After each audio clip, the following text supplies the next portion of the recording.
Hello everyone, welcome back to LeetCode Daily Live where I do the daily question raw and uncut. So we have a medium today. It's called medium. It's called minimum domino rotations for equal row. So let's see what the question wants. So we have an array of tops and an array of bottoms. So it is 20k long, and top and bottom are equal.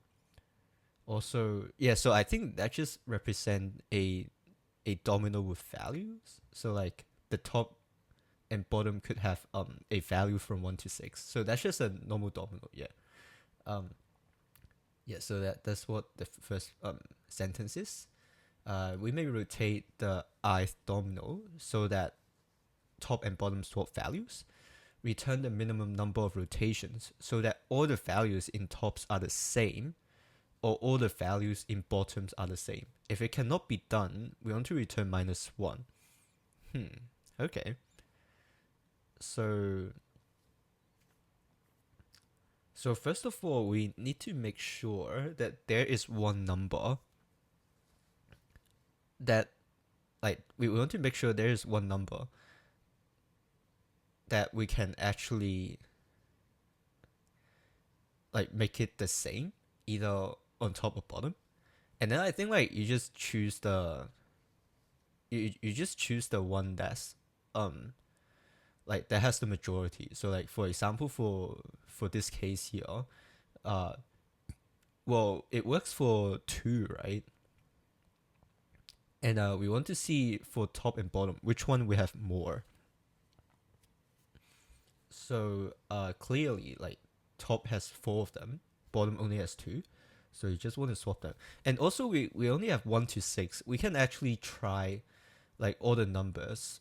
So let's say we try 1. So the two things we will check is whether our current domino has the number 1, and if it does, we want to check whether it is on top or bottom. And if it doesn't, we will just try the next number. So yeah, I think that'll work. Yeah. So let's just code it out. I don't think this one is too hard.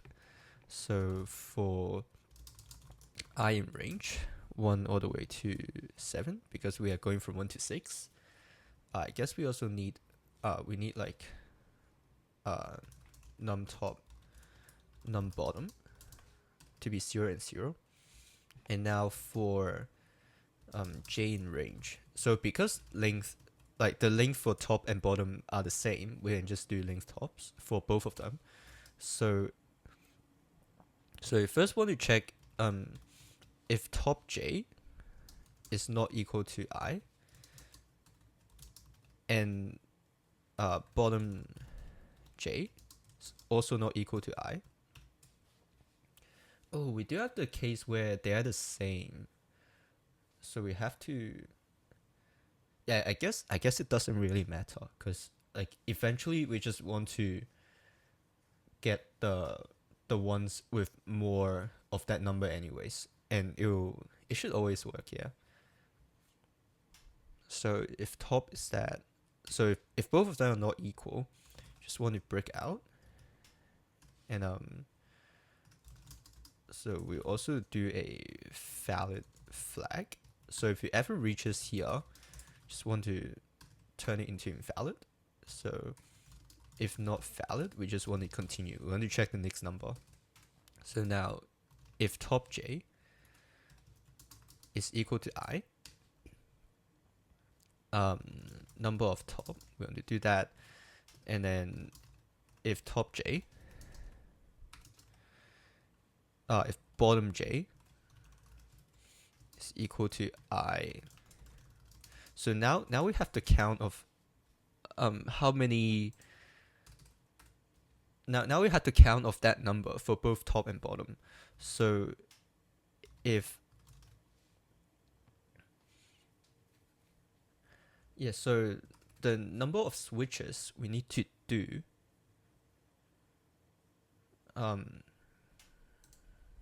actually, is it true that if there is one number that works, it wouldn't work for any other number? Or it would be the same? Yeah, I think that's true, because like for example, like you have a 2 and 2 here, right? That means it wouldn't work for any other number. But if you have the case something like, oh oops, if you have like 2 2 2 2 2 something like that, right?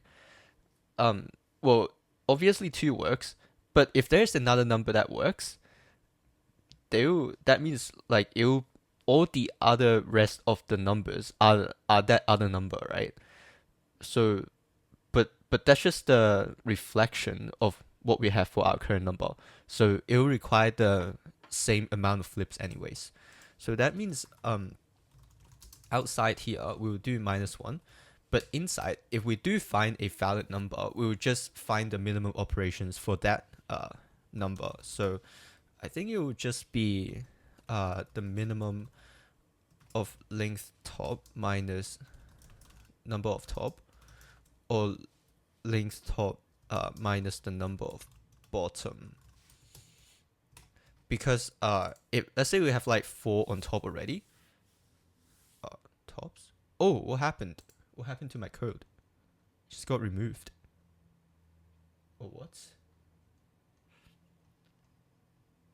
That's the first time I see that. Let's try to refresh.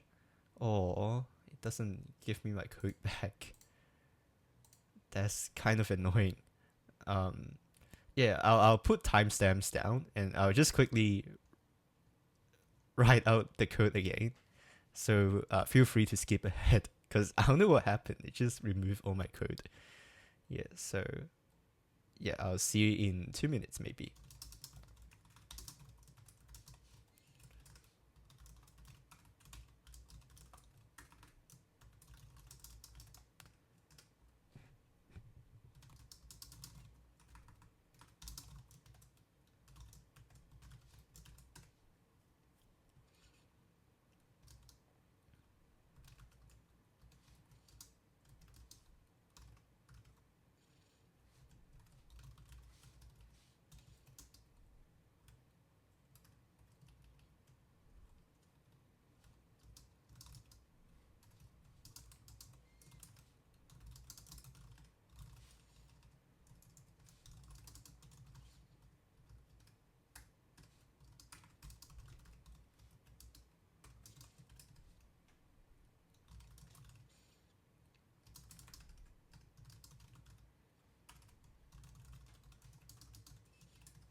Okay, and we are finished. Hopefully it doesn't remove my code again. Bottom. And I think the code should work. A network error. Oh, just let me run the code. Yeah, okay, it works. And it's pretty fast today as well. So I normally get all the way at the bottom because I don't care about performance that much. But yeah, I think like the intuition for this problem is that, well, we want to set like one row, like either top or bottom, to be the same number, right? So that means for all the dominoes, that number has to exist. So hence we have this part. And then if it is valid, that means like if every domino has that number, well, it makes sense to switch. It makes sense to choose the like either top or bottom based on how many like of that number they have. And of course we want to greedily pick the row that has more of that number. So yeah, I think this question is pretty simple. So I'll not explain too much on this, but that's kind of how I get the intuition. So yeah, if you're up to here, thank you for watching, and please give me any feedback as well. I'll listen to everyone's feedback. So thank you, and I'll see you tomorrow. Bye.